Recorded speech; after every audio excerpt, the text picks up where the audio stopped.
உங்கள் யாவருக்கும் இரட்சகர் இயேசுவின் நாமத்தில் என் வாழ்த்துக்களை நான் தெரிவித்துக் கொள்கிறேன். ஆமென். கர்த்தர் நம்முடைய ஜெபங்களுக்கு, நம்முடைய எதிர்பார்ப்புகளுக்கு உத்தரவு அருளி செய்கிற தெய்வம்.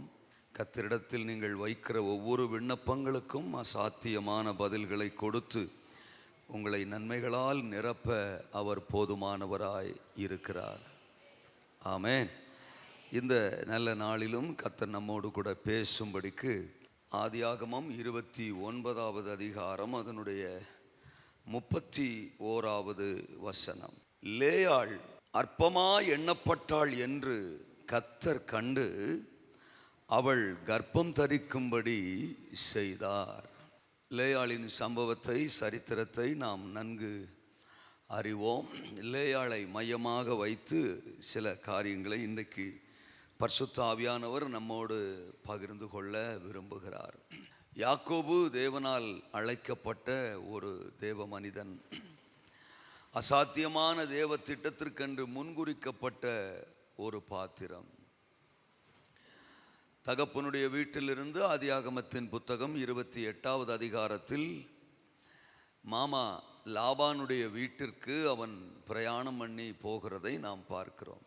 ஆரம்ப நாட்களில் அந்த பிரயாணத்தின் மேன்மை, அந்த பிரயாணத்தின் மகத்துவம் யாக்கோபுக்கு தெரிந்திருக்காவிட்டாலும் போக போக தன்னுடைய வாழ்க்கையில் அனுமதிக்கப்பட்டது எல்லாமே தேவனால் தான் அனுமதிக்கப்பட்டது என்பதை யாக்கோபு புரிந்து கொண்டார். அப்படி அவர் ஆரம்பத்தில் மாமா வீட்டுக்கு போன சமயத்தில் மாமாவுக்கு கீழே இருந்து அவர் பணி செய்கிறார். லாபானுக்கு 2 குமாரத்திகள். அதில் ராகேல் ரூபவதியாக இருந்தாள் என்று வேதம் சொல்லுகிறது. அப்போ ராகேலை திருமணம் செய்து கொள்ள வேண்டும் என்பது யாக்கோபின் விருப்பமாய் மாறுகிறது. மாமனாருக்கு அதை தெரியப்படுத்துகிறாரு. லாபானும் அதற்கு சம்மதம் தெரிவிக்கிறார். மூத்தவள் இருக்கும்போது இளையவளுக்கான திருமண காரியத்தை பேசுகிறோமே என்று லாபானும் அந்த சந்தர்ப்பத்தில் எதுவும் சொல்லவில்லை. லாபானுடைய குடும்பத்தில் இருக்கிற யாருமே அதை பெருசா எடுத்துக்கிறல. எல்லாருமே யாக்கோபு ராகேல், ராகேல் யாக்கோபு அப்படின்னு தான் பேசிட்டு இருக்கிறார். அப்ப யாருடைய பார்வையிலும் சிந்தனையிலும் லேயாள் இல்லை. யாராலும் கண்டுகொள்ளப்படாத ஒருவளாய் அங்கே லேயாள் தள்ளப்பட்டு போன நிலையில் நிற்கிறாள். வசனம் சொல்லுகிறது, கண்டுகொள்ளப்படாத லேயாளை கர்த்தருடைய கண்கள் கண்டது. கர்த்தருடைய கண்களில் நீ, அதுதான் இன்றைக்கு என் பிரசங்கம். லேயாள், நீ தேவனுடைய பார்வையில் விழுந்தாய். உலகத்தில் யார் நம்மளை பார்க்குறாங்களோ பார்க்கலையோ, யார் நம்மளை கண்டுகொள்றாங்களோ கண்டுகொள்ளலையோ அது நமக்கு பிரச்சனை இல்லை. கர்த்தருடைய பார்வையில் நாம இருந்துட்டா போதும். சில சமயம் மனுஷங்க நம்மளை புறக்கணிக்கிறது கூட நம்முடைய வாழ்க்கையில் ஒரு பெரிய ப்ளஸ்ஸாக மாறிடும். ஏன்னா மனிதர்கள் புறக்கணிக்கிறவர்களைத்தான் ஆண்டவர் அதிகமாகவே நேசிப்பார். நான் உங்களை திக்கற்றவர்களாய் விடேன் அப்படின்னு சொல்றாரு. ஆகாரம்மா கூட சொல்றா இல்லையா, ஆதியாகமம் 16:13 தோத்திரம், நீர் என்னை காண்கிற தேவன். சங்கீதம் 139:16 தாவீது சொல்றாரு, என் தாயின் கருவில் உம்முடைய கண்கள் என்னை கண்டது. தேவனுடைய பார்வையில் நாம இருக்கிறோமா அப்படிங்கிறதான் விசேஷம். இங்கே லேயாளின் நிலை 4 விதமாக நான் சொல்ல விரும்புகிறேன். அரைகுறையான நிலை, அகற்றப்பட்டு போன நிலை, அழுகையின் நிலை, அற்பமாய் எண்ணப்பட்ட நிலை. இதுதான் லேயாளின் நிலையாக இருந்துச்சு. அது என்ன அரைகுறையான நிலை அப்படின்னு நீங்க கேட்கலாம். அதே அதிகாரத்தில் 29:17 சொல்லுது, லேயாளுடைய கண்கள் கூச்சப்பார்வையாக இருந்தது. என்ன பார்வையாக இருந்ததா? கூச்சப்பார்வை. பார்வை இருக்கு, ஆனால் ஒரு அரைகுறையான பார்வை, கூச்சப்பார்வை. மற்றவங்கள மாதிரி அவ பார்க்க முடியாது. அது அவள் சரீரத்தில் இருந்த ஒரு பலவீனமாக பார்க்கப்படுகிறது. நம்ம வாழ்க்கையில் கூட நிறைய விஷயங்கள் பூரணமா இல்லை, இல்லைன்னா மற்றவங்களுக்கு இருக்கிற மாதிரி எனக்கு இல்லை அப்படி ஃபீல் பண்ணுறவங்களாம் நிறைய பேர் இருக்கிறோம். பொருளாதாரத்தில் ஒரு அரைகுறை, குடும்ப சமாதானத்தில் ஒரு அரைகுறை, குடும்ப ஒரு மனதில் ஒரு அரைகுறை. குடும்பம் இருக்கு, ஆனால் சமாதானம் இருக்கா கேள்வி, ஒரு மனம் இருக்கா கேள்வி. வேலை இருக்கு, நிறைவான ஐஸ்வர்யம் இருக்கா கேள்வி. வருமானம் இருக்கு, நிறைவா இருக்கா கேள்வி. ஆவிக்குரிய ஜீவியத்தில் கூட நிறைய பேர் அரைகுறையான நிலை. ரட்சிக்கப்பட்டிருக்கிறோம், ஆவிக்குரியவர்கள், தேவனுடைய பிள்ளைகள், ஆனா ஜெப வாழ்க்கை, தேவனோடு இருக்கிற உறவு, அபிஷேகம், தரிசனம், ஊழியம், ஆவிக்குரிய வளர்ச்சி, இவைகளில் ஒரு பூரணம், ஒரு சம்பூரணம் இருக்கா? அரைகுறையான அனுபவம் நிறைய பேருடைய வாழ்க்கை. அப்படிப்பட்ட ஒருவளைத்தான் கர்த்தருடைய கண்கள் கண்டது.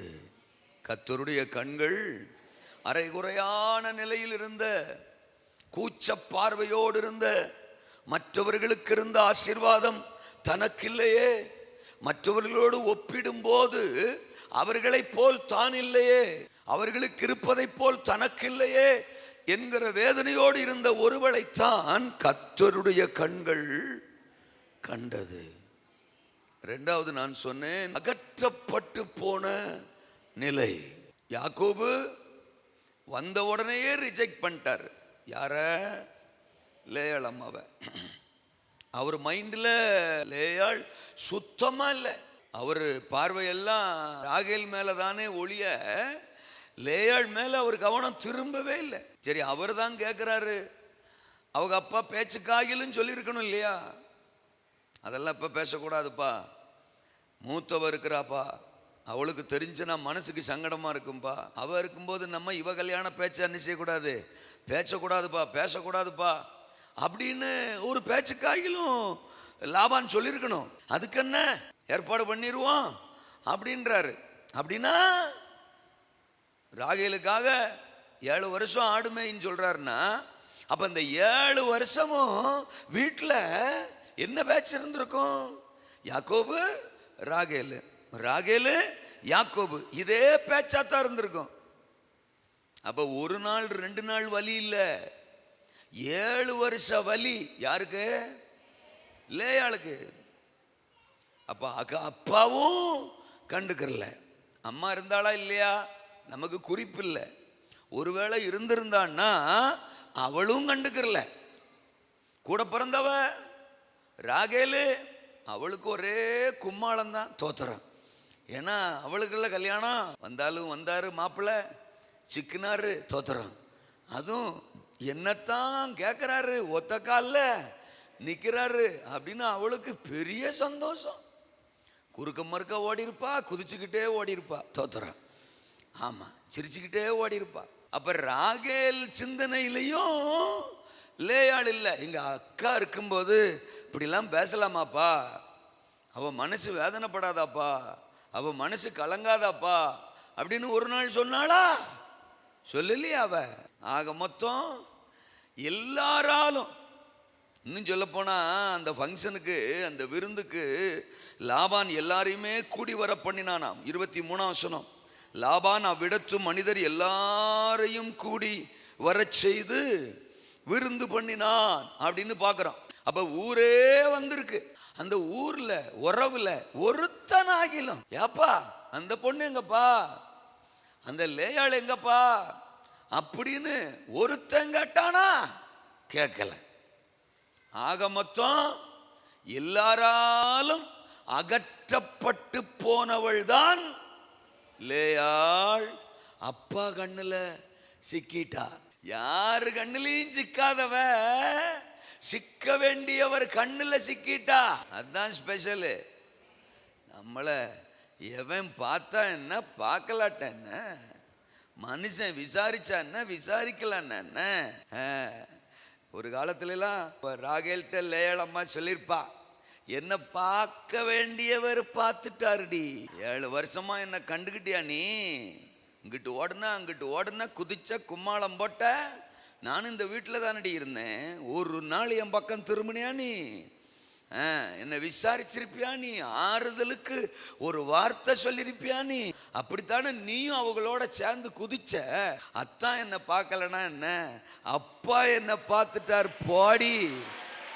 இது மேனுஃபேக்சரிங் டிஃபெக்ட், வேற மாதிரி வர்றதுக்கு வாய்ப்பு இல்லை. எனக்கு என்னமோ பைபிளை பார்க்கும்போதெல்லாம் அப்படித்தான் தோணுது, அப்படித்தான் என் மைண்டுக்கு வருது. அப்படி வரும்போதெல்லாம் எனக்குள்ள கரண்ட் ஷாக் ஆன மாதிரி ஆயிடும், அப்படியே ஒரு பலன் வரும், அதைத்தான் எனக்கு பேசவும் முடியும். அகற்றப்பட்டு போனவள் யாரு? அவளைத்தான் கர்த்தருடைய கண்கள் கண்டது. சொந்தம் கண்டுக்கலையா, அத்தான் கண்டுக்கலையா, மச்சான் கண்டுக்கலையா, மாமன் கண்டுக்கலையா, கூட பிறந்தவங்க தான் கண்டுக்கலையா, கர்த்தருடைய கண்களில் நீ, என் கண்களில் நீன்னு சொல்றாரு. என் பார்வையில் நீ இருக்கிற. அழுகையின் நிலை 3வது சொன்னேன்.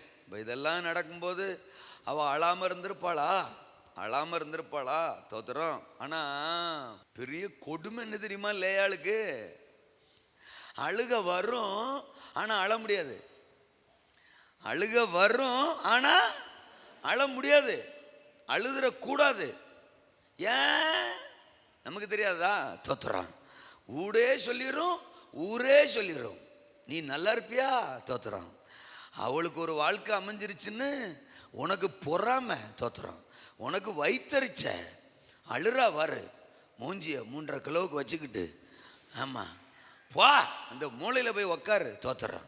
நீ அழுகிறது 4 பேருக்கு தெரிஞ்சு எங்களை கேவலப்படுத்தாத பா அப்படின்னு தெரிஞ்சும் தெரியாமலும் ஒரு சொட்டு கண்ணீர் வந்துருச்சுன்னா கூட அவளை காயப்படுத்துற மாதிரி எக்ஸ்ட்ரா 4 வார்த்தை என்ன செய்யும்?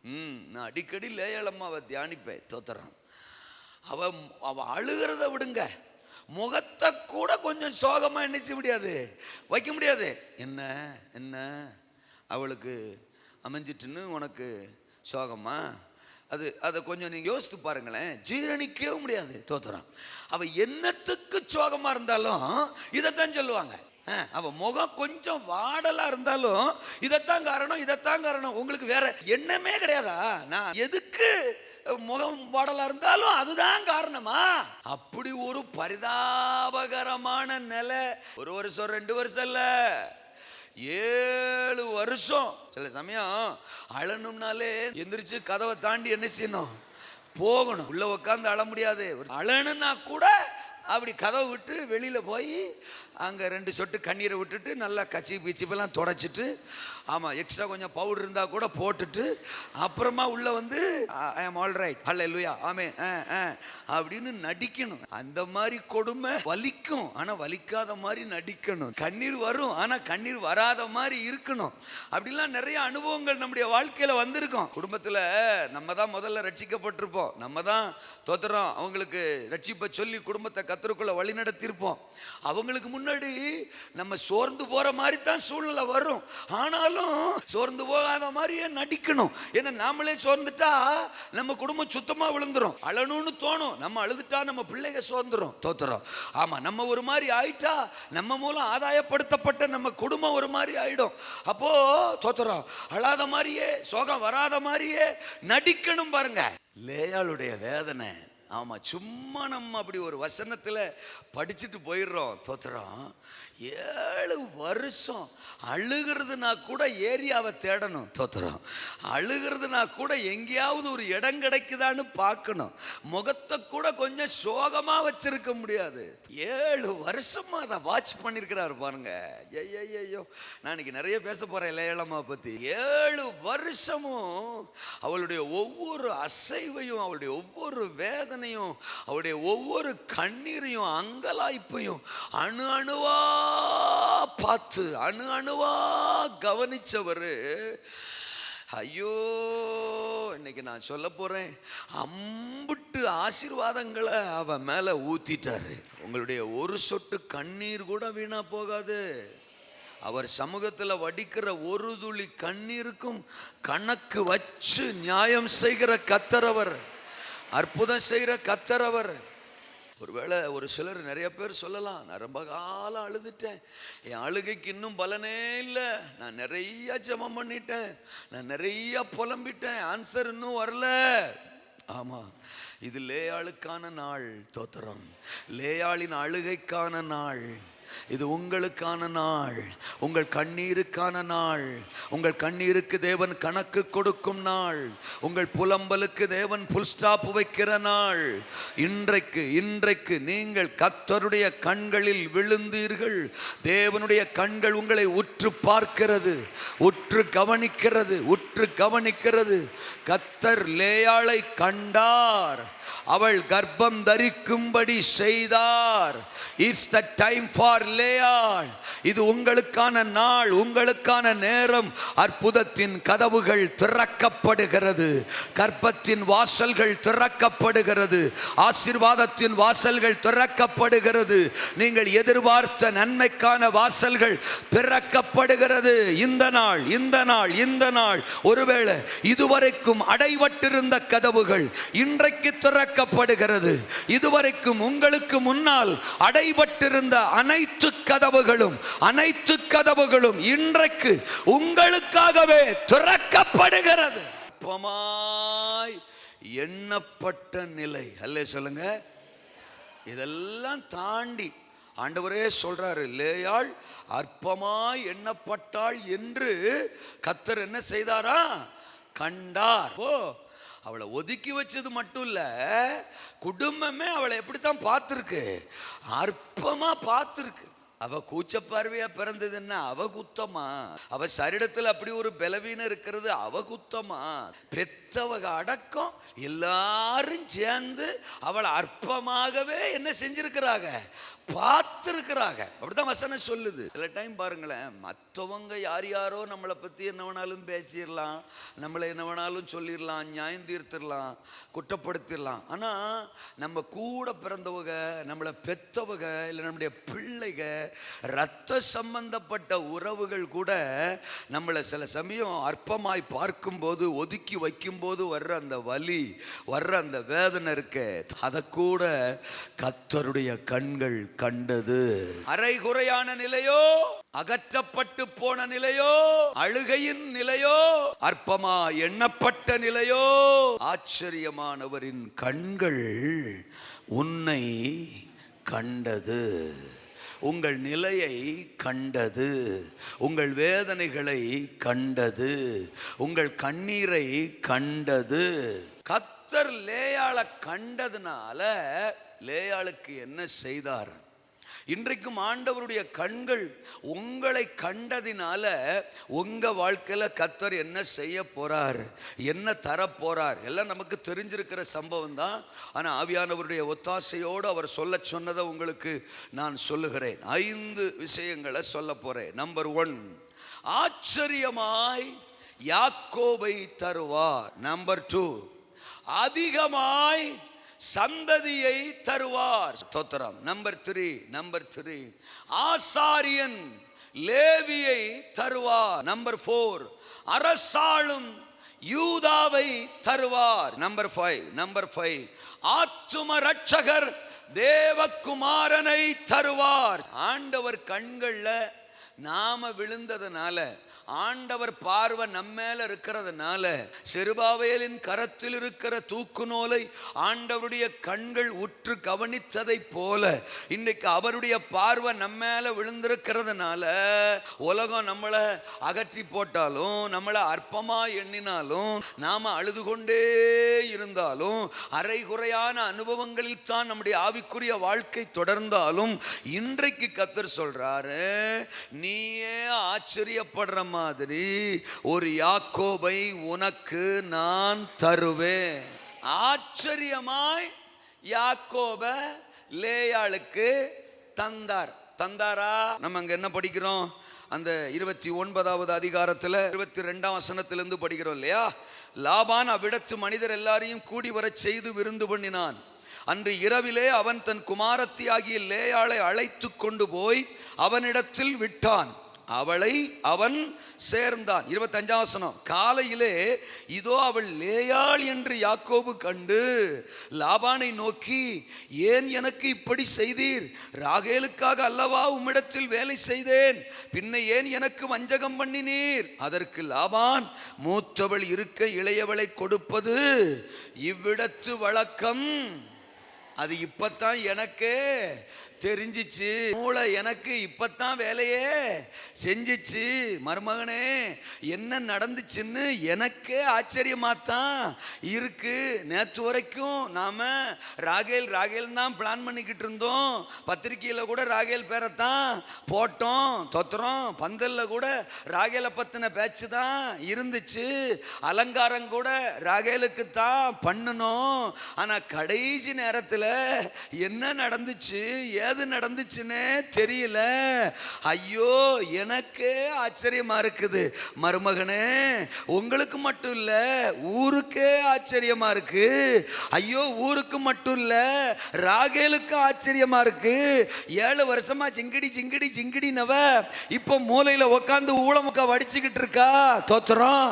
ஐயோ, உங்க அறைக்குள்ள ஒருத்தி இருக்கிறாளே, தோத்துறோம். அந்த லேயாளு, அவளுக்கே அது ஆச்சரியமா தான் இருக்கு. எல்லாருமே ஆச்சரியப்படுற மாதிரி ஒன்ன யெகோவா தேவன் செஞ்சிட்டாரு, சர்வ வல்லவர் செஞ்சிட்டாரு. தேவன் செய்வதை தடுப்பவன் யார்? கர்த்தர் செய்ய நினைத்ததை தடை செய்பவன் யார்? அவர் எனக்கு குறித்திருக்கிறதை நிறைவேற்றுவார். தேவரீர் சகலத்தையும் செய்ய வல்லவர். நீர் செய்ய நினைத்தது ஏண்டா, நீங்க ஆளாளுக்கு என் மகளை பத்தி ஒரு பிளான் பண்ணுவீங்க, தோத்திரம். அவளை புறக்கணிப்பீங்க, அகற்றுவீங்க, அவளை வேலை வாங்கிக்கிருவீங்க. அவ வீட்டில் எல்லா வேலையும் செய்யணும், கல்யாண வேலையெல்லாம் அவ தான் செய்யணும். ஆனா அவளை கண்டுக்கிற மாட்டீங்க, அழ வைப்பீங்க, புலம்ப வைப்பீங்க. நீ ஒரு தீ கூட பிறந்தவ, அவளும் கண்டுக்க மாட்டா, நீயும் கண்டுக்க மாட்டா, உங்க அம்மாளும் கண்டுக்க மாட்டா, யாரும் கண்டுக்க மாட்டீங்க. அவ அழுதுகிட்டே இருப்பா, புலம்பிக்கிட்டே இருப்பா. நான் கண்டுகிட்டே இருக்கணுமா? அதை பார்க்காமலே இருக்கணுமா? உங்களுக்கு லேயாளை பத்தி திட்டம் இருக்கோ இல்லையோ, என் திட்டத்துல முதலிடமே அவளுக்கு தான். என் திட்டத்துல முன்னுரிமையே அவளுக்கு தான். என்னுடைய முன்குறிப்பே அவதான். காலாகாலத்துக்கும் தலைமுறைக்கும் என் உள்ளங்கைகளில் வரையப்பட்டவள் லேயாள், லேயாள், லேயாள். அதனாலதான் கடைசி வரைக்கும் காத்திருந்து நீங்க எல்லாருமே ஆச்சரியப்படுற மாதிரி ஒன்றை நான் லேயாளுக்கு கொடுத்தேன். இதுவரைக்கும் நீங்க மனசுல சிந்தித்து கூட பார்த்திராத, எதிர்பார்த்திராத, யோசித்திராத உச்சிதங்கள், மேன்மைகள், நன்மைகள், ஸ்தானங்கள், உயர்வுகள் இன்றைக்கு காலை உங்களை தேடி வருகிறது, உங்களுக்காக கட்டவிழ்க்கப்படுகிறது. அதை நீங்களே கண்டு பிரமிக்க போறீங்க, ஆச்சரியப்பட போறீங்க, அதிசயிக்க போறீங்க. அப்படிப்பட்ட ஒரு ஸ்தானத்துல கர்த்தர் உங்களை அமர வைக்கிறார். which you ever and never expected, which you never and ever expected. அதை நீங்கள் இதுவரை ஒரு நாளும் ஒருபோதும் எதிர்பார்த்ததே இல்லை, நினைத்ததே இல்லை, சிந்தித்ததே இல்லை. அப்படிப்பட்ட ஒன்றை கர்த்தர் இன்றைக்கு உங்களுக்கு தருகிறார். நம்ம நினைச்சது கிடைச்சாலே நமக்கு அது ஆச்சரியம்தான். நம்ம வேண்டிக்கிட்டது நம்ம கைக்கு வந்தாலே ஆத்தாடி கிடைச்சிருச்சேடா, இம்புட்டு காலம் கண்ணீர் வடிச்சது ஜெபிச்சது நம்ம கைக்கு வந்துருச்சேடாங்கிறதே ஒரு எக்ஸைட்மெண்ட். ஆனா ஆண்டவர் சொல்றாரு, நீ அதுக்கு ஜெபமே பண்ணல, நீ அதை யோசிக்கவே வரல, உன் பிரேயர் பாயிண்ட்ஸ்ல அது இல்லவே இல்லை, அந்த மாதிரி உன் மைண்ட்ல இதுவரைக்கும் தோணவே இல்லை. அப்படி நீயே எப்படிரா தோத்துறா அப்படின்னு ஆச்சரியப்படுற மாதிரி தோத்துறோம் தோத்துறோம் தோத்துறோம். அல்லேலூயாவா. யாக்கோபு காலங்காத்தால எப்படிரா தோத்துறா, இவ ரூமுக்குள்ள வந்தா, அல்லேலூயா சொல்லுங்க.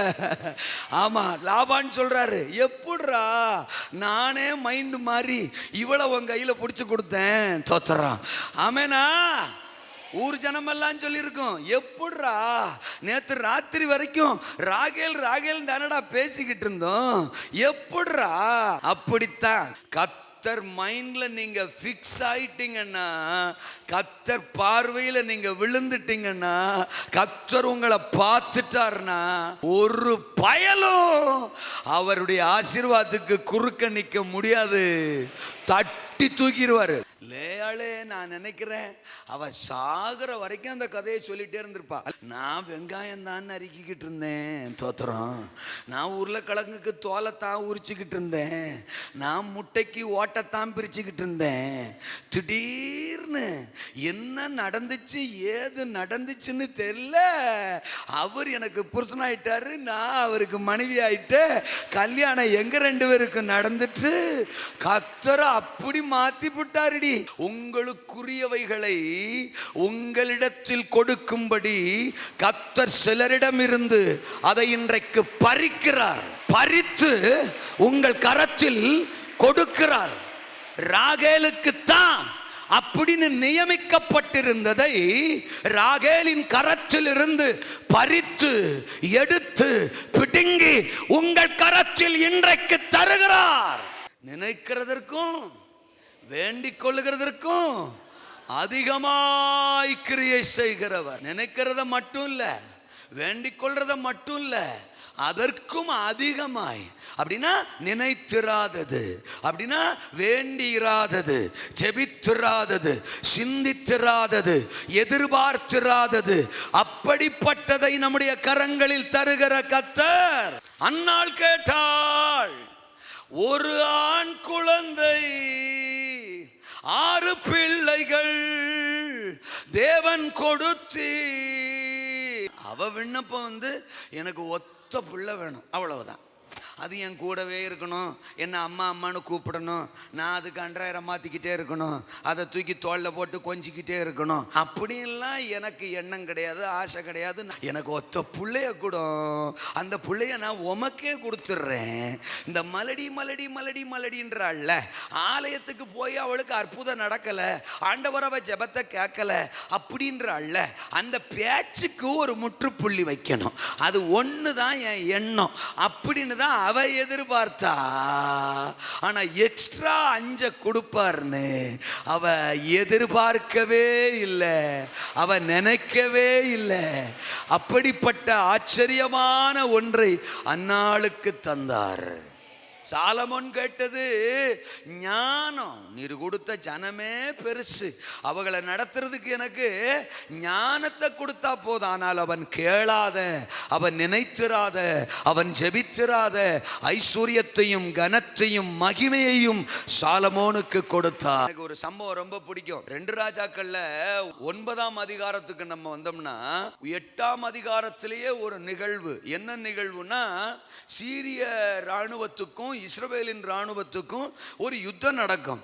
அதுல இஸ்ரவேலின் ராஜா யோராம் காயப்பட்டு போயிருவான். அந்த காயத்தை ஆற்றிக்கொள்வதற்காக இஸ்ரேலுக்கு போயிருப்பாரு ராஜா. அவர் சுகம் அடையணும். சுகம் அடைஞ்சாதான் திரும்பி வந்து யுத்தத்தை நடப்பிக்கலாம், எதிரிகளை வீழ்த்தலாம். அந்த சூழ்நிலையில சேனாதிபதிகள் எல்லாம் ஒரு இடத்துல சோகமா உட்கார்ந்துருப்பாங்க.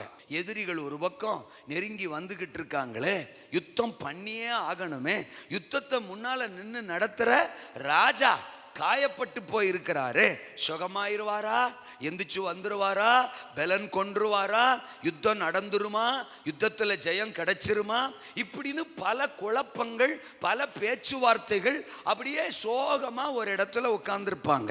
திடீர்னு ஒரு மனுஷன் அங்க வருவான். 2 ராஜாக்கள் 9ஆம் அதிகாரத்தில் அவன் எலிசா தீர்க்கன் மூலமாக அனுப்பப்பட்ட ஒரு ஊழியக்காரன். தோத்திரம். அவன் வந்து சொல்லுவான், சேனாதிபதியே, உமக்கு ஒரு வார்த்தை இருக்கிறது.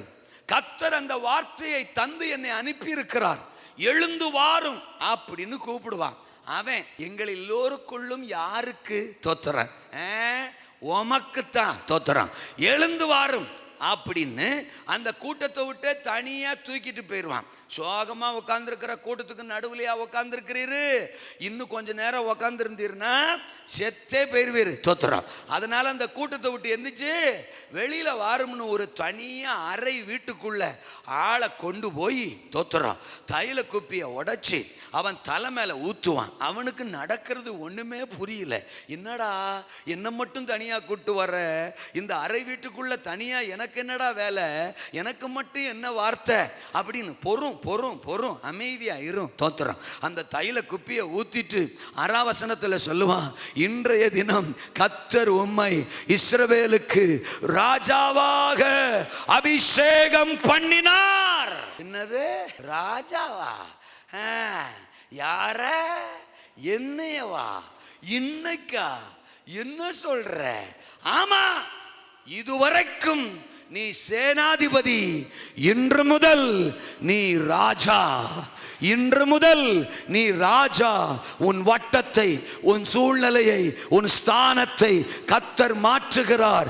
இதுவரை நீ பார்த்த பார்வையை மாற்றுகிறார். உன் பணியை மாற்றுகிறார். உன் பொறுப்புகளை, உத்தரவாதங்களை மாற்றுகிறார். உனக்கு ஒரு புதிய ஸ்தானத்தை கொடுக்கிறார். அது நீ சிந்தித்திராதது, நீ யோசித்திராதது, நீ எதிர்பார்த்திராதது, உன் யோசனையில் கூட வந்திராதது.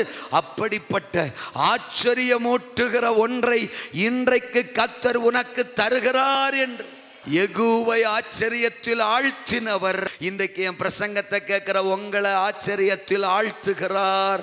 ஆச்சரியங்கள் வருகிறது, அதிசயங்கள் வருகிறது, நம்ப முடியாதவைகள் வருகிறது, ஏற்றுக்கொள்ள முடியாதவைகள் வருகிறது.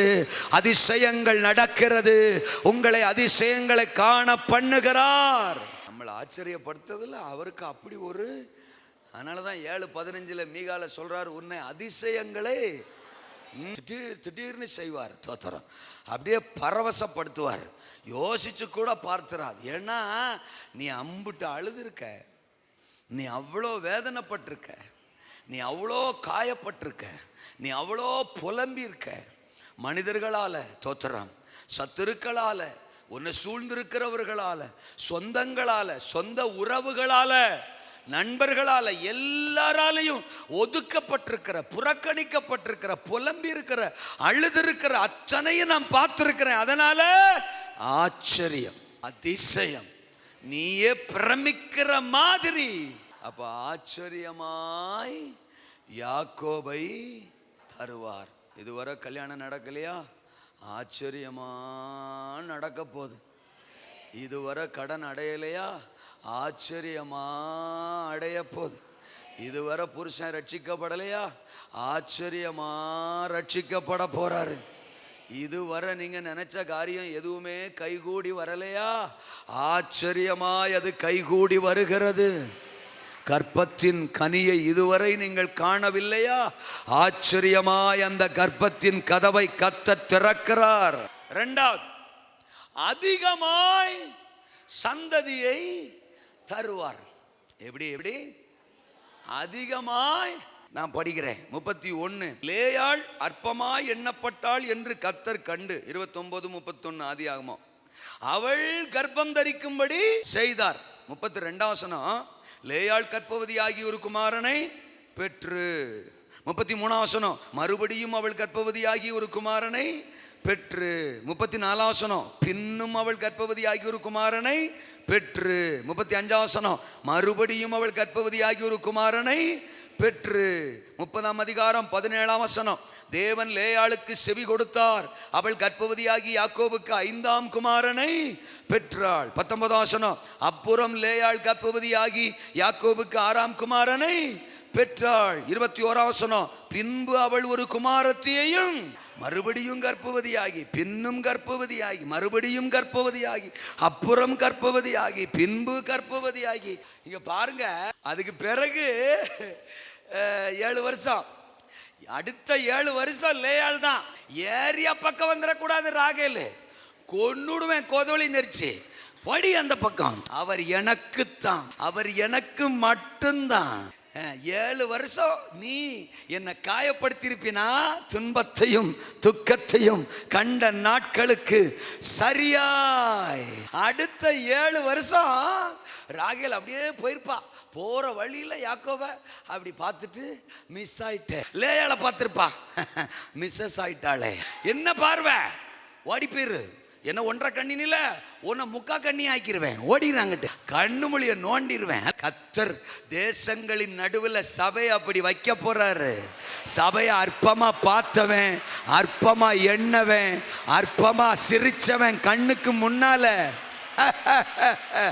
இனி யாக்கோபு, இனி ஆளுகை, இனி அதிகாரம், இனி மேன்மை, இனி சிங்காசனம், இனி ஐஸ்வர்யம், இனி சகலமும் எங்களுக்குத்தான், சபைக்குத்தான். இதே அப்படி யோசேப்பு வாழ்க்கையில கம்பேர் பண்ணி பாருங்க.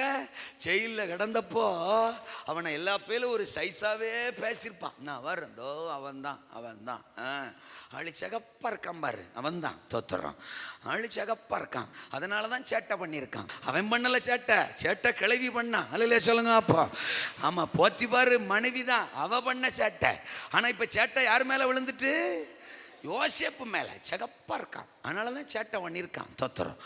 ஆமா, சோறு கொடுத்த வீட்டிலேயே அவன் பாரேன் தோத்துறான். அதனால தான் அவனை ஜெயிலில் போட்டிருக்கு.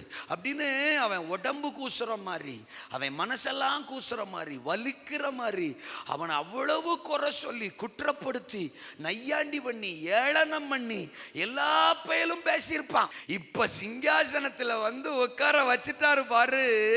வரிசையா லைன் கட்டிட்டு வர்றான். தோத்துறான். அவன் சோறு போட்டாத்தான் உண்டு, அவன் தானியம் கொடுத்தா தான் உண்டு. அவனும் திங்க முடியும், அவன் பொண்டாட்டி பிள்ளைகளும் திங்க முடியும். யோசேப்பு தானியம் கொடுத்தா தான் அவங்களுக்கு ஆசீர்வாதமே. அது மட்டும் இல்ல, இவன் உத்தரவு இல்லாம அவன் கையையும் அசைக்க முடியாது, காலையும் அசைக்க முடியாது. அன்னைக்கு விரலை நீட்டி நீட்டி யோசேப்பை குற்றப்படுத்தி பேசினவன் இன்னைக்கு அவன் விரலை நீட்டணும்னா கூட, ராஜா யோசேப்பு, ஆண்டவனே நாங்க நீட்டலாமா? சபைக்கு அப்படிப்பட்ட உயர்வு வருது, உங்க வேலை ஸ்தலத்தில் அப்படிப்பட்ட உயர்வு வருது, உங்கள் குடும்பத்தின் நடுவில் அப்படிப்பட்ட மேன்மை வருது. ஏன்னா கர்த்தருடைய கண்களில் நீ. அப்புறம் தோத்திரம் போனா போட்டோம் அப்படின்னு இப்போ ராகேலுக்கும் கல்யாணம் நடக்கு. அப்புறம் சிலுப்பாள் பிலுக்காள். இப்போ யாக்கோபுக்கு 4 டிக்கெட்டு. அல்லையா சொல்லுங்க அப்பா. ஆனாலும் ராகேலுக்கு 2 தான் தோத்திரம், பிலுக்காளுக்கு 2 தான், சிலுப்பாளுக்கு 2 தான் தோத்திரம். ஆனால் லேயாளுக்கு 6 + 1 7. அல்லையா சொல்லுங்க அப்பா. அவ 3 டிக்கெட்டையும் கூட்டுனா தோத்துறான். அதையும் தாண்டி 1 ப்ளஸ்ஸா கொடுத்து 7 ஆக்கிட்டாரு. இன்னைக்கு வரைக்கும் தீனால என்னத்துக்கு கொடுத்தாருன்னு தெரியவே இல்லை. ஆமா, ஏன்னா நம்ம ஒவ்வொன்றுமே மெடிடேட் பண்ற ஆளாச்சா. தீனால என்னத்துக்கு கொடுத்தாருன்னு தெரியல. இந்த ஏரியாவை நான் மெடிடேட் பண்ணும்போது சொல்றாரு, அது 6 இது 6ன்னு பேலன்ஸ் ஆகி போயிடும். அப்படி இருந்துடக்கூடாது.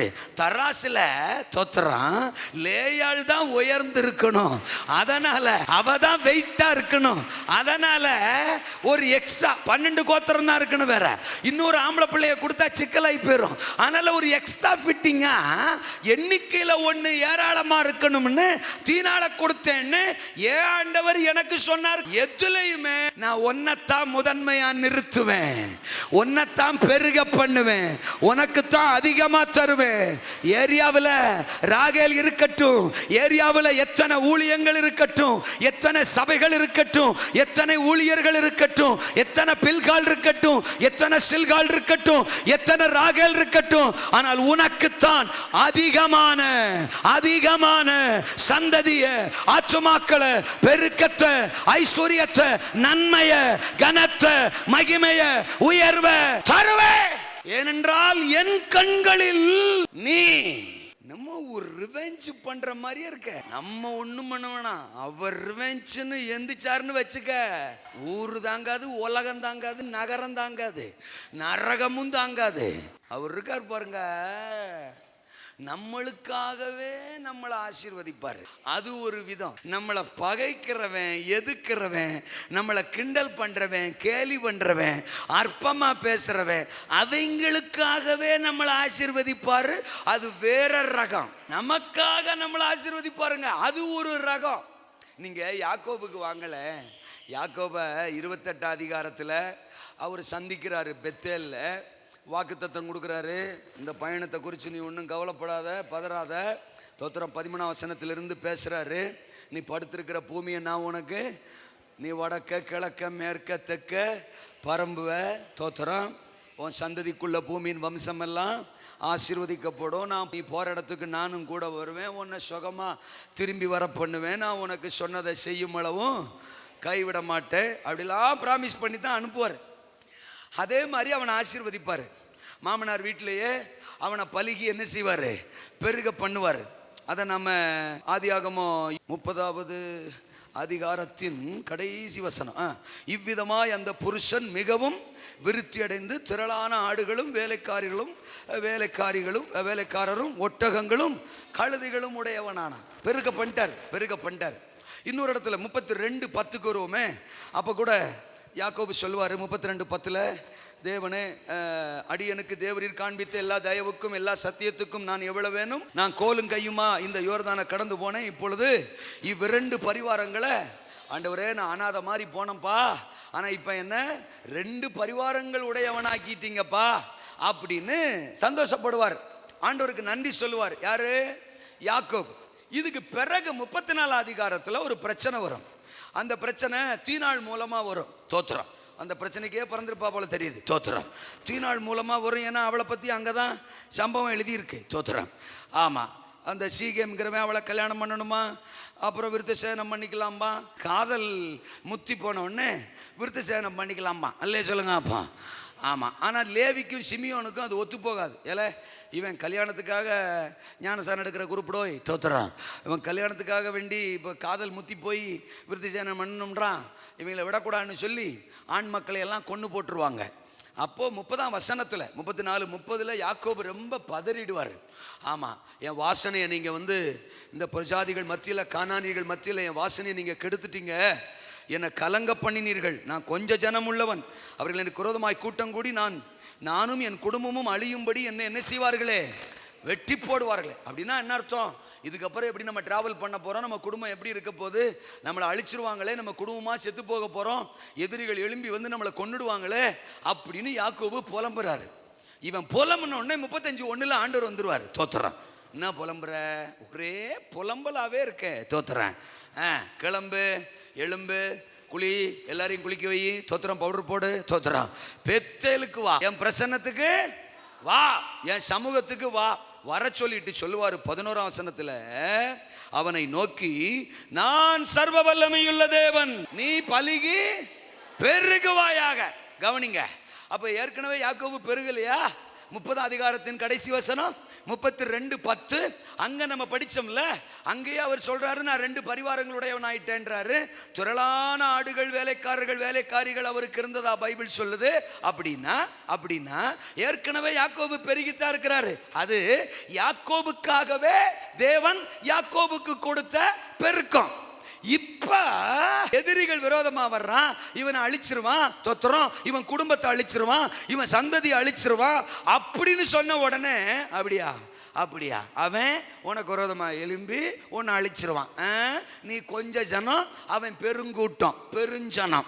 நீ சின்ன கூட்டம், அவங்க பெருங்கூட்டம். அவங்க விரோதமா எழும்பி வந்து உன்னை அழிச்சிருவான். இப்ப சொல்றேங்க.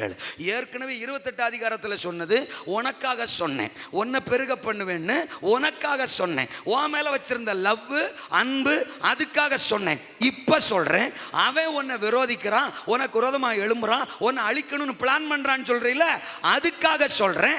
அவன் கண்ணுக்கு முன்னால இப்ப நீ இருக்கிறத விட இன்னும் அதிகமாய் உன்னை பலுகி பெருக பண்ணுவேன். நம்ம பகைக்க 4 பேர் இருக்கிறாங்களா, ப்ரமோஷன் கூடிக்கிட்டே இருக்கும், தோத்துறோம். நமக்கு ஆசீர்வாதம் கூடிக்கிட்டே இருக்கும், ப்ரொடெக்ஷன் கூடிக்கிட்டே இருக்கும், பெருக்கம் கூடிக்கிட்டே இருக்கும். ஏன்னா என் கண்ணுல நீ, என் பார்வையில நீ, எனக்காக நீ, எனக்குத்தான் நீ. சந்ததி, உன் சந்ததி மற்றவர்களை விட அதிகமாத்தான் இருக்கும். உனக்கு நான் தர போற எண்ணிக்கை, உனக்கு நான் தர போற பெருக்கம் மற்றவங்களோட கம்பேர் பண்ணும்போது கர்த்தர் இன்னைக்கு சொல்றாரு, என் கண்கள்ல நீ இருக்கிறதுனால, என் பார்வையில நீ இருக்கிறதுனால, உன் எதிரிகள், உன் சத்துருக்கள், உன்னை பகைக்கிறவர்கள், உன்னை விரோதிக்கிறவர்களுக்கு முன்னால இப்ப நீ இருக்கிறத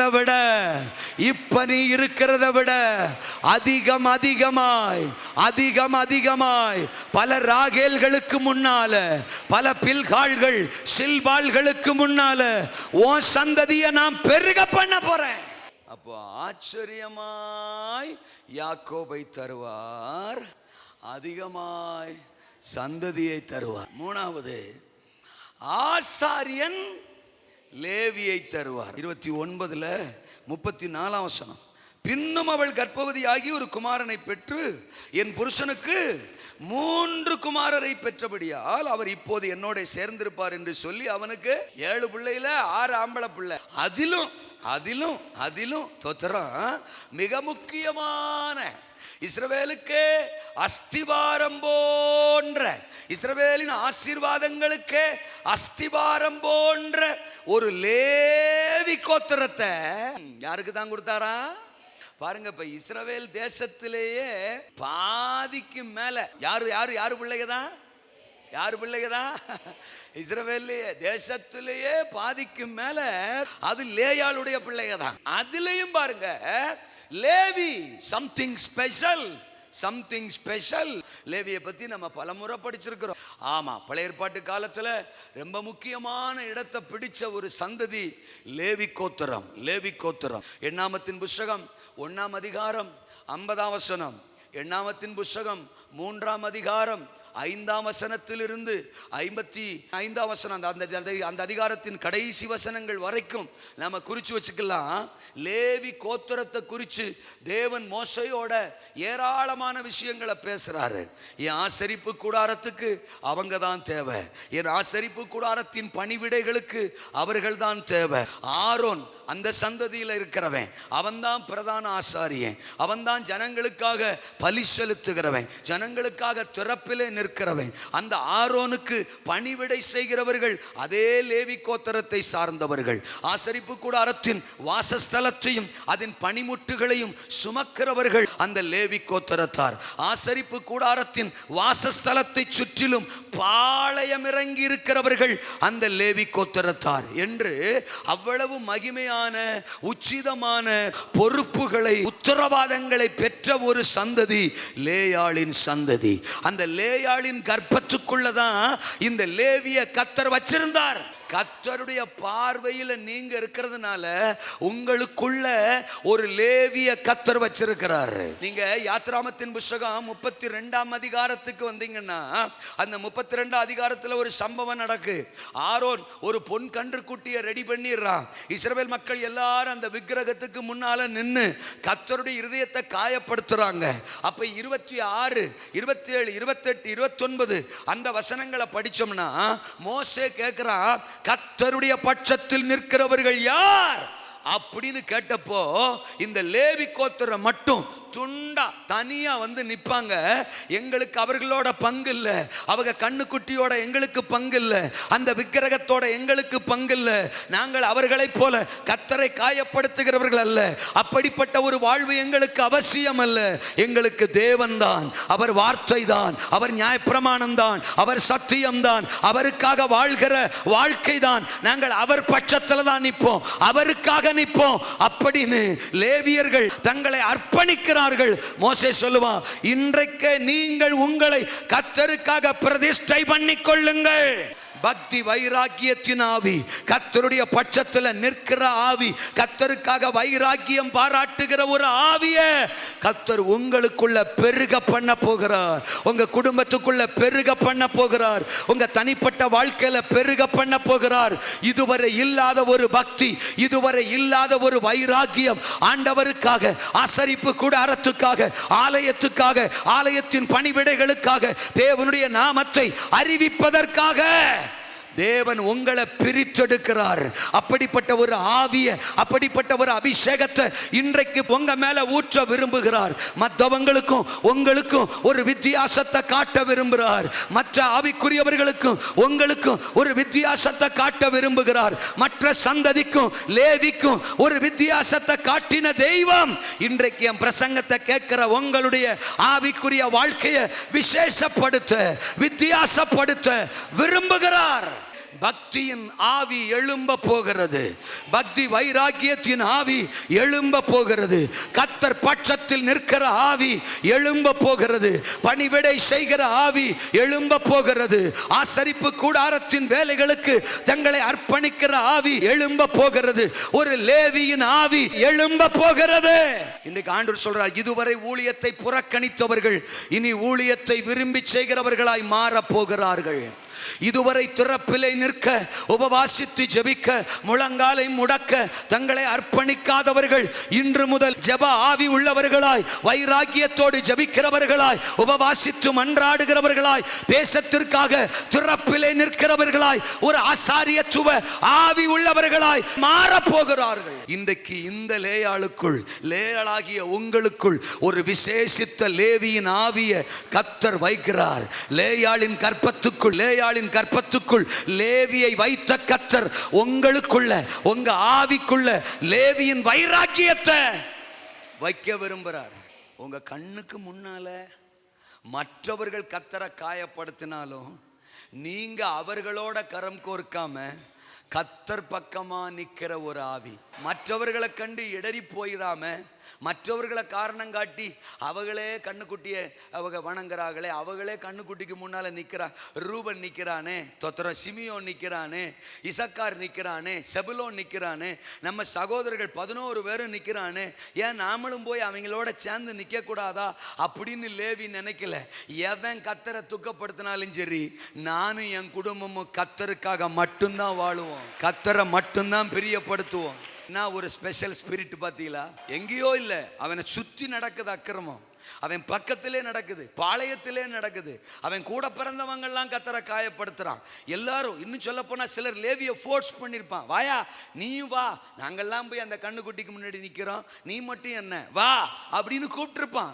அவனை ஃபோர்ஸ் பண்ணியிருப்பான், போடா தோத்தரா, எவன் வேணாலும் போ, கர்த்தரை விட்டு தூரமா. அவரை காயப்படுத்திக்கிட்டு நம்மளை அழைச்சது அவர் தானே, மறந்துட்டியா? அந்த அடிமைத்தனத்தில் 430 வருஷமா சிக்கி கிடந்தமே, அவர் வராம நமக்கு மீட்பு வந்திருக்காது தெரியுமா? அந்த ஆட்டுக்குட்டி, பஸ்கா ஆட்டுக்குட்டியின் ரத்தம் நமக்காக சிந்தப்பட்டுச்சு தெரியுமா? தோத்திரம். மோசேயை நமக்காக அனுப்புனார் தெரியுமா? செங்கடலை பிளந்தார் தெரியுமா? யோர்தானை பிரிச்சார் தெரியுமா? எத்தனை மகிமையான கர்த்தர் அவர். யோர்தானின் நிகழ்வு கூட இந்த சம்பவத்துக்கு பிறகு வரும். கர்த்தர் எத்தனை அற்புதங்களை செய்து நம்மளை விடுதலை ஆக்கினார் தெரியுமா? ஆனா இன்னைக்கு அதெல்லாம் மறந்துட்டு போய் நீங்க அந்த கண்ணுக்குட்டிக்கு முன்னால போய் நிக்கிறீங்களே, நான் வரமாட்டேன் அப்படின்னு வைராக்கியமாய் கர்த்தர் பட்சத்தில் நின்ற ஒரு லேவி, லேயாளின் கர்ப்பத்தில், லேயாளின் கர்ப்பத்தில். இன்னைக்கு கர்த்தருடைய கண்களில் நீங்கள், கர்த்தருடைய பார்வையில் நீங்கள். அதனால தேவன் உங்களுக்குள்ள என்ன தரப்போறாரா? வேற யாருக்குள்ளும் இல்லாத ஒரு விசேஷித்த பக்தி, ஒரு விசேஷித்த வைராக்கியம், ஒரு விசேஷித்த ஜபாவி, ஒரு விசேஷித்த ஆவியின் ஆராதனை, ஒரு திறப்பிலே நிற்கிற அனுபவம். 1 பேதுரு 2:9 கூட படிக்கிறோம் இல்லையா? நீங்களோ உங்களை அந்தகாரத்தில் நின்று ஆச்சரியமான ஒளியினிடத்திற்கு வரவழைத்தவருடைய புண்ணியங்களை அறிவிக்கும்படி தெரிந்து கொள்ளப்பட்ட சந்ததியாயும் ராஜரீக ஆசாரிய கூட்டமாயும் புண்ணியங்களை அறிவிக்க, அவரை ஆராதிக்க, அவருக்கு பலி செலுத்த, அவர் சமூகத்தில் முழங்காலை முடக்க, ஜனங்களுக்காக, தேசத்துக்காக, பட்டணத்துக்காக, ஆத்துமாக்களுக்காக இன்னும் திறப்பிலே நிற்க, இன்னும் மன்றாட, இன்னும் நெஞ்சிலே அடித்து புலம்ப, கண்ணீர் விட்டு கதறி அழ, தேசத்தை ஆசீர்வதிக்கும்படி கரத்தை நீட்ட, கர்த்தர் பட்சத்திலே அவர் மட்டும்தான், அவர் சத்தியம் மட்டும்தான். உலகம் எனக்கு தேவையில்லை, பாவம் எனக்கு தேவையில்லை, அசுத்தங்கள் எனக்கு தேவையில்லை என்று பக்தியோடு வைராக்கியத்தோடு அவர் பட்சத்தில் நிற்க ஒரு லேவியை உங்களுக்குள்ளிருந்து கர்த்தர் எழுப்புகிறார். உங்க குடும்பத்துக்குள்ளிருந்து கர்த்தர் எழுப்புகிறார். அப்படி ஒரு லேவியின் அபிஷேகத்தை உங்க மேல ஊற்றுகிறார் கர்த்தருடைய கண்களில் நீ. அதனால நீயே ஆச்சரியப்படுற மாதிரி ஒரு யாக்கோபை உனக்கு தருவேன். மற்றவர்களோட கம்பேர் பண்ணும்போது அதிகமான ஒரு சந்ததியை உனக்கு தருவேன். முழு தேசத்துக்குமே அஸ்திபாரமா திறப்பிலே நிற்கிற, செபிக்கிற, கதறுகிற, மன்றாடுகிற ஆவியை உடைய, எனக்காக மட்டும் என் பட்சத்தில் நிற்கிற ஒரு லேவிய உனக்கு தருவேன். அரசாளும் யூதாவை தருவார். 35ஆம் வசனம், 29 அதிகாரம் 35ஆம் வசனம். மறுபடியும் அவள் கர்ப்பவதியாகி ஒரு குமாரனை பெற்று இப்பொழுது கர்த்தரை துதிப்பேன் என்று சொல்லி அவனுக்கு யூதா என்று நிக்கல. லேயாளுக்கு கர்த்தர் வச்சிருந்த ஆசீர்வாதம் இன்னும் நிக்கல, அது எக்ஸ்டன் ஆகி போய்கிட்டே இருக்கு. ஆச்சரியமா யாக்கோபு, அதிகமா சந்ததி, ஆசாரிய லேவி, இப்போ அரசாள்ற ஸ்பிரிச்சுவலா ஒருத்தன், பொலிட்டிக்கலா ஒருத்தன், மெட்டீரியலா ஒருத்தன். அதுல கிங்கு, ஸ்பிரிச்சுவல் கிங்கு லேவியும் லேயாளுக்கு தான், பொலிட்டிக்கல்ல மெட்டீரியல் பிளஸ்ல கிங்கு யூதாவும் லேயாளுக்கு தான். உன் சந்ததி தான் தேசத்தையே ஆளும். உனக்குள்ள எழும்பி வர்ற யூதா தான் இஸ்ரவேலையே ஆளுவான். தோத்துறான். 49 அதிகாரம் ஆதியாகம புஸ்தகத்துல 10வது வசனம் படிக்கிறோம் இல்லையா? 49:10. சமாதான கர்த்தர் வருமளவும் செங்கோல் யூதாவை விட்டு விலகுவதில்லை.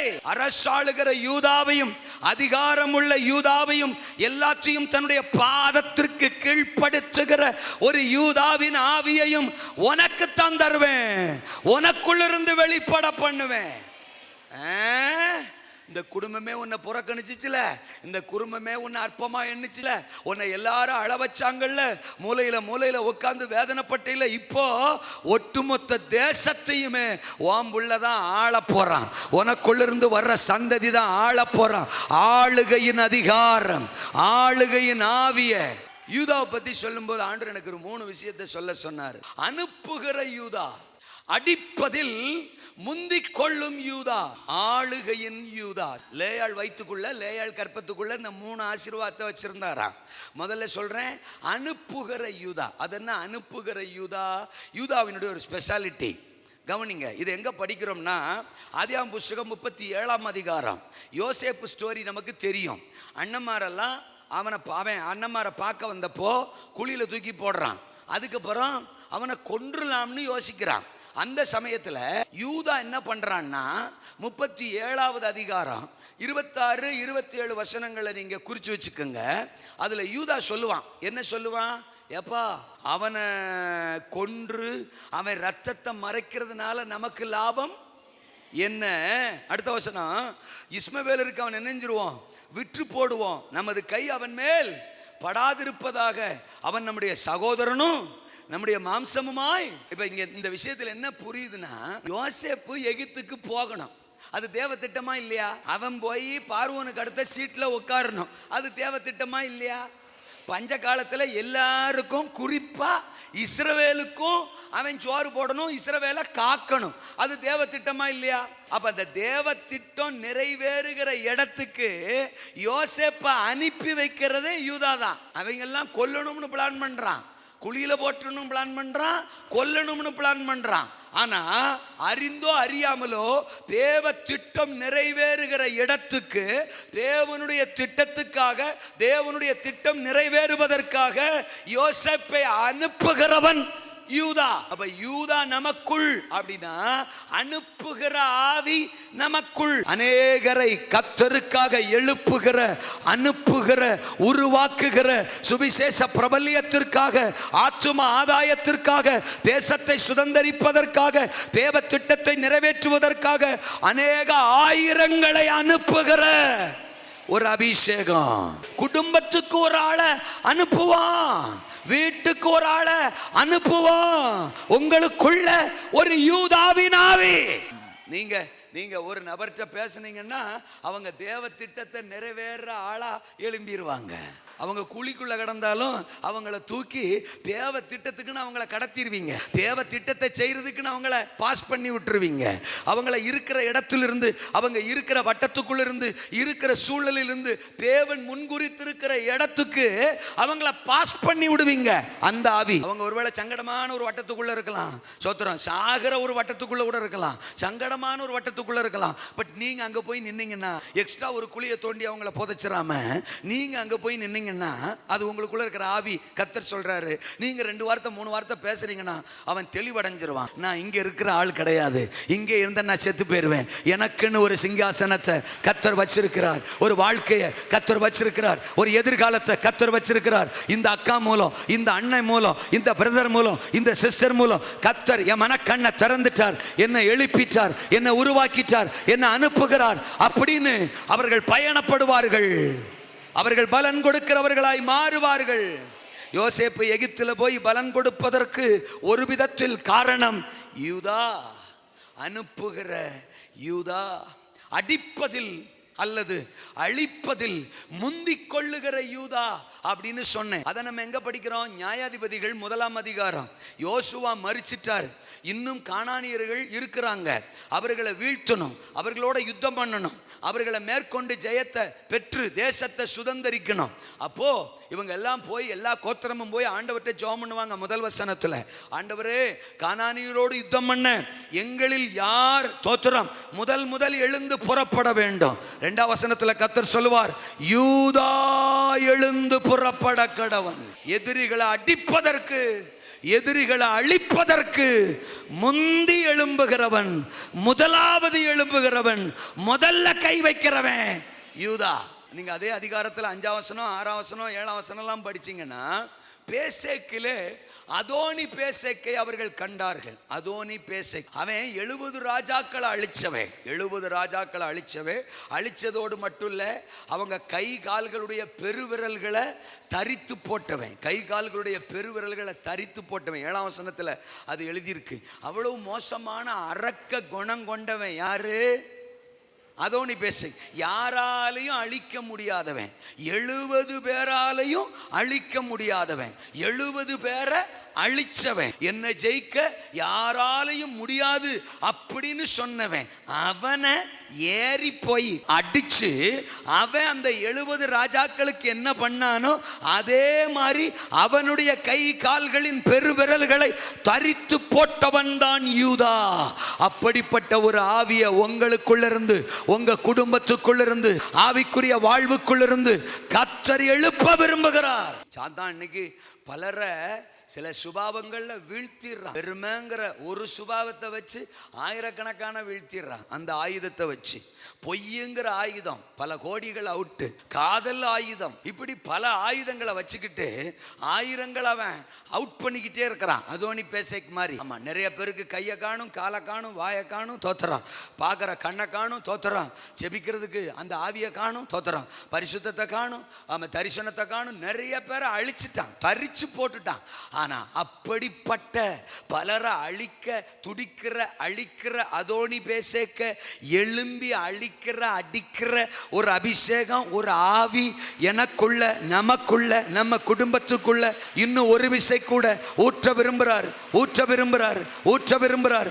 ஆமென், ஆமென், ஆமென். அதோனி பேசேக்க அசுத்த ஆவிகளை, அசுத்த கிரியைகளை, மாம்ச சுபாவங்களை, மாம்சத்தின் கிரியைகளை அழிக்கிற அழிக்கிற அடிக்கிற ஒரு யூதா உனக்குள்ள பிறந்தான். ஆளுகை செய்யும் யூதா. இவன் கோத்திரத்தில் வந்தவன் தான் தாவீது, சாலமோன். அவன் சந்ததியில வந்தவர்கள் ராஜாக்கள், இஸ்ரவேலரை ஆண்ட ராஜாக்கள். அந்த ராஜாக்களை பிறப்பித்த யூதா, அந்த யூதா லேயாளின் கர்ப்பத்துக்குள். ஆமா, ஆச்சரியமா யாக்கோபை தருவார், அதிகமாய் சந்ததியை தருவார். ஆசாரியன் லேவியை தருவார். அரசாளும் அந்த யூதா யாரா? அனுப்புகிற யூதா, அடிப்பதில் முந்திக்கொள்ளும் யூதா, ஆளுகை செய்யும் யூதா. ஆமா, ஆத்தும ரட்சகர் தேவகுமாரனையே தருவார். வெளிப்படுத்துகிற விசேஷம் 5ஆம் அதிகாரம் 5ஆம் வசனம். லேயாளுக்கு இது எதுவுமே தெரியாது பாருங்க. அவள் வீட்டில் அழுதுகிட்டு இருந்தப்போ, அவள் கண்ணீர் வடிச்சுக்கிட்டு இருந்தப்போ, எல்லாரும் அவளை புறக்கணிச்சப்போ, இந்த பாடுகளெல்லாம் அவள் அனுபவிச்சுக்கிட்டு இருந்தப்போ, இந்த பாடுகள் வழியாக அவள் பயணிச்சுக்கிட்டு இருந்தப்போ, இதெல்லாம் தான் வாழ்க்கையில் ஆண்டவர் வச்சிருக்கிறாருன்னு அவளுக்கு தெரிஞ்சிருக்குமா? தெரியாது. யாக்கோபு தனக்கே புருஷனாக வருவார் அப்படின்னு தெரியுமா? தெரியாது. தனக்கு பெற போற பிள்ளைக சந்ததி தான் இஸ்ரவேல்லையே அதிகமா இருக்க போது தெரியுமா? தெரியாது. அதுல ஒரு பய தொத்திரம். ஆராதிக்கிறவனா, ஜெபிக்கிறவனா, திறப்புல நிக்கிறவனா, கத்தர் பட்சத்துல நிக்கிறவனா, ஆசரிப்பு கூடாரத்தின் பணிவிடைகளை செய்கிறவனா, பிரதான ஆசாரியனா வர்ற ஒரு லேவியா இருப்பான் தெரியுமா? தெரியாது. அனுப்புகிறவனா, அழிக்கிறதுல முந்திக்கிறவனா, ஆளுக செய்கிறவனா, அதிகாரமுள்ள யூதாவா இருப்பான் தெரியுமா? இதுவே தெரியாதுங்கும் போது உலகத்தின் பாவத்தை சுமந்து தீர்க்கிற தேவாட்டு குட்டியானவர், தாவீதின் வேறுமானவர், யூதா கோத்திரத்தின் சிங்கமானவர், புஸ்தகத்தை திறக்கவும் அதன் 7 முத்திரைகளை உடைக்கவும் ஜெயம் கொண்டிருக்கிறவர் என் சந்ததியில வருவார், என் கர்ப்பத்தில் இருந்து வருவார், எனக்குள் இருந்து வெளிப்படுவார். லேயாளம்மாவுக்கு தெரியுமா? இப்ப நாம் பிரசங்கிக்கிறத பரலோகத்திலிருந்து அவ கேட்டுட்டு இருக்கிறாளா எனக்கு தெரியல. இல்லையே சொல்லுங்க. அப்போ அப்படி கேட்டுக்கிட்டு இருந்தா அவ சொல்லுவா அங்கிருந்து, என் காதுல விழுகல. இல்லையே சொல்லுங்க. அப்போ ஸ்டான்லி நீ சொல்றது சரிடா, சரிடா. பேராண்டி நீ சொல்றது சரிடா, சரிடா.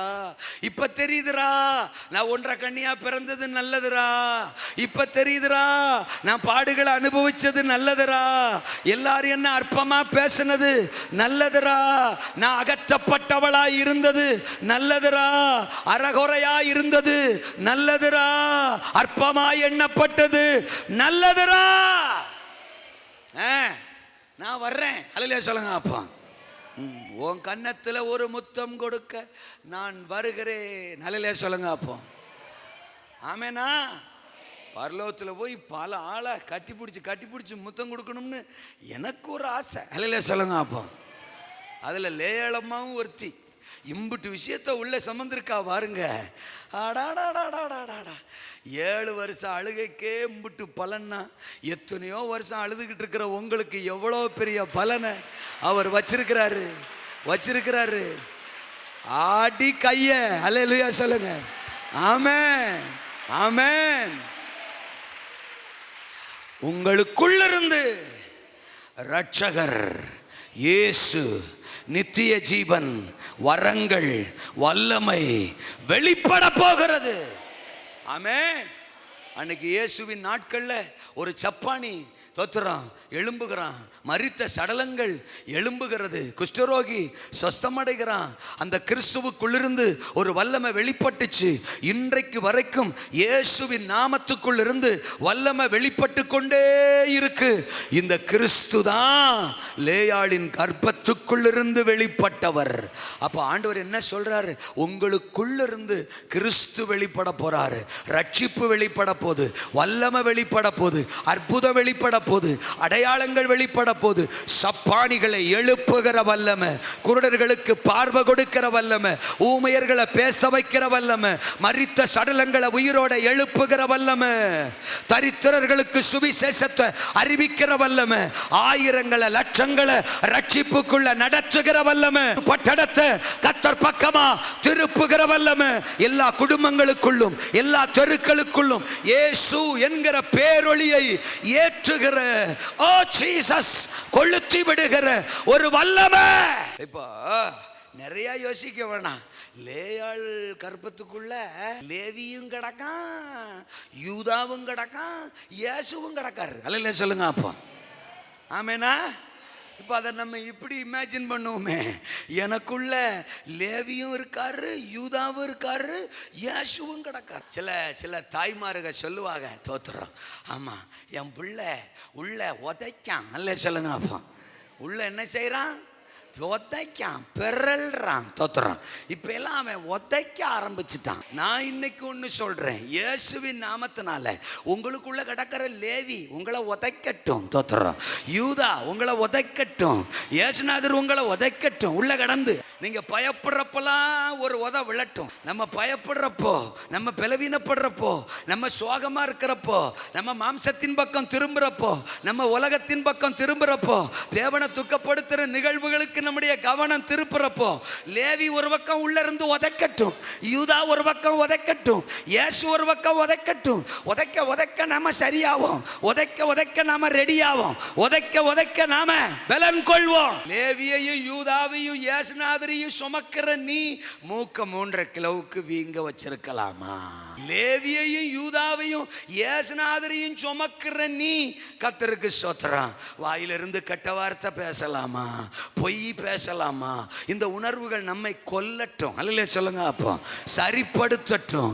எனக்குள்ள லேவி, எனக்குள்ள யூதா, எனக்குள்ள இயேசு, எனக்குள்ள தேவகுமாரன், எனக்குள்ள மேசியா, அல்லேலூயா, எனக்குள்ள ஜெபாவி, எனக்குள்ள பக்தி வைராக்கியத்தின் ஆவி, எனக்குள்ள மன்றாடுகிற ஆவி, எனக்குள்ள புலம்புகிற ஆவி, எனக்குள்ள பரிந்து பேசுகிற ஆவி, எனக்குள்ள திறப்பிலே நிற்கிற ஆவி, எனக்குள்ள புண்ணியங்களை அறிவிக்கிற ஆவி, சுவிசேஷத்தை சொல்லுகிற ஆவி, எனக்குள்ள எதிரிகளை ஏறி அடிக்கிற ஆவி, முந்தி அழிக்கிற ஆவி, அதோனி பேசேக்க அழிக்கிற ஆவி, கோலியாத்த அழிக்கிற ஆவி, ஆளுகையின் ஆவி, அநேகரை எழுப்புகிற ஆவி, அநேகரை அனுப்புகிற ஆவி, சுவிசேஷத்தின் ஆவி, அற்புதத்தின் ஆவி, அடையாளங்களின் ஆவி, சுகப்படுத்துகிற ஆவி, உயிரடைய பண்ணுகிற ஆவி, கிறிஸ்துவின் ஆவி. நான் லேயாளா இருப்பதற்காக சந்தோஷம். என்ன உலக அற்பமா பாக்குதா? சந்தோஷம். என்ன அருவருக்குதா? சந்தோஷம். என்ன எல்லாரும் அகற்றி போடுறாங்களா? சந்தோஷம். ஏன்னா நான் கர்த்தருடைய பார்வையில், தேவனுடைய பார்வையில், சர்வ வல்லவருடைய பார்வையில் நான் விலையேற பெற்றவன், நான் விலையேற பெற்றவள், நான் விசேஷமானவன், நான் விசேஷமானவள். மனம் தளராதிருங்கள், மனிதரை பாராதிருங்கள், மகா பெரியவரை மட்டும் உயர்த்துங்கள். லேயாள் நமக்கு கற்றுக் கொடுக்கிற பாடம். இந்த சம்பவங்கள் எல்லாத்துலேயும் நம்ம லேயாளம்மாவா எவ்வளோ நம்ம எக்ஸ்பிளைன் பண்ணி பேசலாம். ஆனால் எங்கேயாவது ஒரு இடத்துல அவ மனம் தளர்ந்து போன மாதிரி வசனங்கள் இல்லை. அதான் பார்க்குறவரே நம்மளை பார்த்துக்கிட்டு இருக்கும்போது, அவர் பார்வையில் நான் எப்பொழுது இருக்கும்போது நான் மனம் தளர்றதுனால என்ன நடந்துற போகுது? அப்போ நான் மனம் தளர்றதையும் அவர் பார்ப்பார்ல, உனக்கே ஓவரா இல்லை அப்படின்னு கேட்பார்ல. நான் உன்னை பார்க்கல, என் கண்ணில் நீ இல்லை, என் பார்வையில் நீ இல்லை. எவன் உன்னை பார்த்தா என்ன பார்க்கலாட்ட என்ன, யாக்கோபு உன்னை பார்த்தா என்ன பார்க்கலாட்ட என்ன, உலகம் உன்னை பார்த்தா என்ன பார்க்கலாட்ட என்ன, நான் தான் பூமி எங்கும் சுற்றி பார்க்கிற 7 கண்களை உடையவர். உன்னை நான் எல்லா ஆங்கிள்லையும் பார்த்துக்கிட்டே தானே இருக்கேன். என் காந்திக்கு மறைவானது ஒன்றுமே இல்லைல்ல. நீ பாதாளத்தில் போய் படுத்துக்கிட்டாலும் நான் பார்த்துருவேன், நீ ஆகாயத்தில் கூட கட்டினாலும் நான் பார்த்துருவேன். அப்ப நான் பார்த்துக்கிட்டே இருக்கும்போது நீ ஏன் பதற, நீ ஏன் பயப்படுற, நீ ஏன் கலங்குற, நீ ஏன் சோகமா இருக்க? பவுடருக்கு வீடு போட்டு நீ உட்கார்ந்து இருந்தாலே உன்னை பார்க்கும்போது எனக்கு பயமா இருக்குமே. தோத்துறா, இதுல நீ ரொம்ப பாவமா சோகமா அப்படியே உடஞ்சு போன மாதிரி போசு கொடுத்தா நானே திரும்ப ஓடி போயிடுவோம் போல தெரியுது. அதனாலதான் பயப்படாதே, திகையாதே, திகையாதே, பயப்படாதே, பயப்படாதே, திகையாதே, கலங்காதே அப்படின்னே சொல்றார். மனிதரை பாராதிருங்கள். எங்கேயாவது ஒரு இடத்துல லேயாளு யாக்கோபையோ லாபானையோ அம்மாவையோ ராகேலையோ இல்லை மச்சான் மாமா சித்தப்பா நீங்கள் எனக்காக பேசுங்க நீ எவனையோ எவளையோ போய் அவ பார்த்தான்னு எழுதியிருக்கா? மனிதரை மனிதரை நம்மளை பலப்படுத்துறவங்க 4 பேர் இருந்தா நம்மளை பலவீனப்படுத்துறதுக்கு 40 பேர் இருக்கத்தான். நம்மளை சோர பண்ற 4 பேர் இருக்கத்தான். நெகட்டிவா பேசுற 4 பேர் இருக்கத்தான். நம்மளை வீழ்த்த நினைக்கிற 4 பேர் இருக்கத்தான் செய்வாங்க. இவங்களை பார்த்தோம் செத்தோம். பார்க்க வேண்டியவரை பார்த்தா தோக்க வேண்டியது தோக்கும். மனுஷரை பார்க்கறத நிறுத்துங்கோ. கடைசியா சொன்னேன், மகா பெரியவரை மட்டும். இல்லையா? லைஃப்ல நமக்கு ஆதாரமாக கிடைக்கிற சில வசனங்கள் என்னன்னா, ஒவ்வொரு முறையும் பாருங்களேன். 32ஆம் வசனம் 29, 32. லேயாள் கர்ப்பவதியாகி ஒரு குமாரனை பெற்று கர்த்தர் என் சிறுமையை என்ன சொல்றா அம்மா? கர்த்தர் என் சிறுமையை பார்த்தருளினார். 33ஆம் வசனத்துல 2வது பிள்ளை பெத்தப்போ நான் அற்பமாய் எண்ணப்பட்டதை கர்த்தர் கேட்டருளினார். தோத்துறான். 35ஆம் வசனத்துல 4வது பிள்ளை பெத்தப்போ இப்பொழுது கர்த்தரை துதிப்பேன் என்று சொல்லி அவனுக்கு யூதா என்று பேரிட்டாள். தோத்துறான். 18ஆம் வசனம் 30, 18. அப்பொழுது லேயாள் என் வேலைக்காரியை என் புருஷனுக்கு கொடுத்த பலனை தேவன் எனக்கு தந்தார், பலனை தேவன் எனக்கு தந்தார் என்று சொல்லி அவனுக்கு இசக்கார்.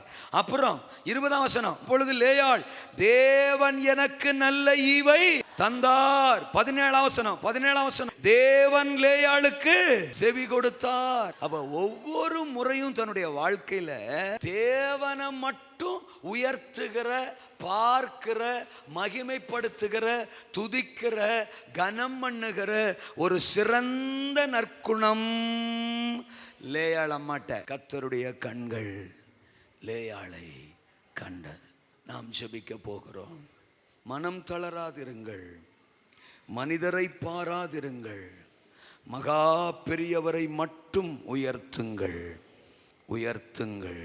நீங்க அப்பா பார்வையில் இருக்கிறீங்க, ஆண்டவருடைய பார்வையில் இருக்கிறீங்க. ஆமா, ஒருவேளை மனுஷ பார்வையில் அறகுறையான நிலையா இருக்கலாம் நம்முடைய ஸ்பிரிச்சுவல் ஃபினான்சியல் காரியங்கள். ஆனா ஆண்டவர் பார்வையில் நீங்க விலையேற பெற்ற ஆளு. மனுஷ பார்வையில் நீங்க அற்பமான ஆளா இருக்கலாம், மனுஷ பார்வையில் நீங்க அகற்றப்பட்டு போன ஆளா கூட இருக்கலாம். கலங்காதீங்க, கர்த்தரை மட்டும் பாருங்க. மனுஷனை பார்க்க மாட்டேன் தோத்திரம், தேவனை பார்ப்பேன்னு ஒரு தீர்மானம். Glorious Lord. தகப்பனே உமக்கு நன்றி. தேவனுடைய பிரசன்னம் நிறைஞ்சிருக்கு. வேலைக்காரனின் கண்கள் எஜமானின் கரம் நோக்குமே, வேலைக்காரியின் கண்கள் எஜமாட்டி கரம் நோக்குமே. நானோ நானோ இரக்கம் செய்பவரின் கரம் நோக்குவே. நானோ நானோ இரக்கம் செய்பவரின் கரம் நோக்குவே. வேலைக்காரனின் கண்கள் எஜமானின் கரம் நோக்குவே. வேலைக்காரியின் கண்கள் ரபா கரபலகரா எஜமாட்டி கரம் நோக்குமே. நான் என் தகப்பனை மட்டும் பார்ப்பேன். ஏன்னா அவர் என்னையே பார்க்கிறாரு. மனுஷன் பார்க்கிற மாதிரி அவர் என்ன பார்க்கறது இல்ல, உலகம் பார்க்கிற மாதிரி அவர் என்ன பார்க்கறது இல்ல. அவர் என்ன மகிமையா ஆச்சரியமா உயர்த்தும்படி, ஆச்சரியமா யாக்கோபை தரும்படி, அதிகமாய் சந்ததியை தரும்படி, ஆசாரியன் லேவியை தரும்படி, அரசாளும் யூதாவை தரும்படி, ஆமென், ஆத்தும ரட்சகர் இயேசுவை தரும்படி என்னை அவர் வித்தியாசமாய் பார்க்கிறார். இன்றைக்கு ஒரு தீர்மானம், இன்றைக்கு ஒரு தீர்மானம். நான் உலகத்தை பார்க்க மாட்டேன், நான் மனுஷனை பார்க்க மாட்டேன், நான் மனம் தளர மாட்டேன், நான் எதற்கும் சோர்ந்து போக மாட்டேன். என் தேவனை மட்டும் பார்ப்பேன், இன்னும் அதிகமாக பார்ப்பேன், இன்னும் அவரையே பார்ப்பேன், இன்னும் அவரையே உயர்த்துவேன், இன்னும் அவரையே சார்ந்து கொள்ளுவேன், அவரையே மகிமைப்படுத்துவேன். அவர் மட்டும்தான், அவர் மட்டும்தான், அவர் பட்சத்தில் நிற்பேன், அவர் பக்கத்தில் நிற்பேன். எனக்குள் இருந்து ஒரு லேவி, எனக்குள் இருந்து ஒரு யூதா, எனக்குள் இருந்து ஒரு இயேசு, ஒரு வல்லமை வெளிப்படுகிறது, வெளிப்படுகிறது, வெளிப்படுகிறது.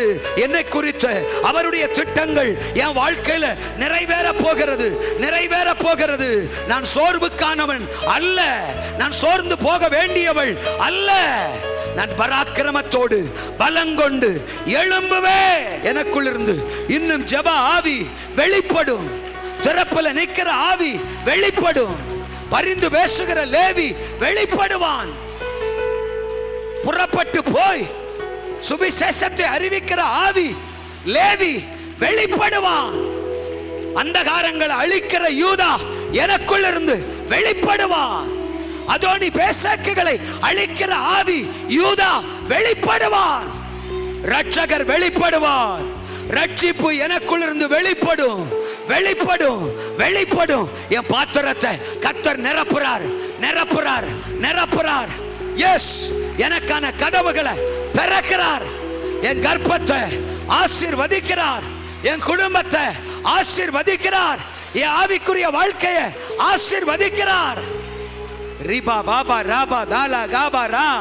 ராகேலை பார்க்கிலும், சில்பாளை பார்க்கிலும், பில்காளை பார்க்கிலும் என்னை கர்த்தர் மேன்மைப்படுத்துவார், உயர்த்துவார், பயன்படுத்துவார், பிரகாசிக்க பண்ணுவார். ஆமென்.